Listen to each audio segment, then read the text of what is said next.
अब this spiral model जो होता है, ये one thing that is very critical in this spiral model is risk assessment.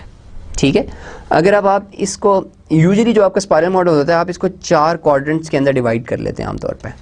ठीक है, इस वाले क्वाड्रेंट के अंदर आप क्या करते हैं, इस वाले क्वाड्रेंट के अंदर आप जो आपकी डिफरेंट इंक्रीमेंट्स होती हैं, आप डिसाइड करते हैं कि इस स्पाइरल के अंदर मैंने क्या काम करना है। फॉर एग्जांपल आप इनर मोस्ट से स्टार्ट किया आपने, तो यहाँ पे आपने डिसाइड कर लिया कि जी अभी तो मैंने रिक्वायरमेंट्स लेनी है।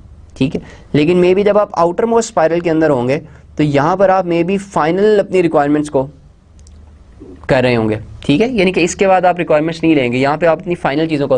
तो जो स्पाइरल मॉडल है, this is a mixture of evolutionary and incremental model again. ठीक है, एक और चीज़ जो इसके अंदर बड़ी क्रिटिकल है और जो शायद इसको प्रोटोटाइप या इंक्रीमेंटल से डिफरेंशिएट करती है इस स्पाइरल प्रोसेस मॉडल को, वो है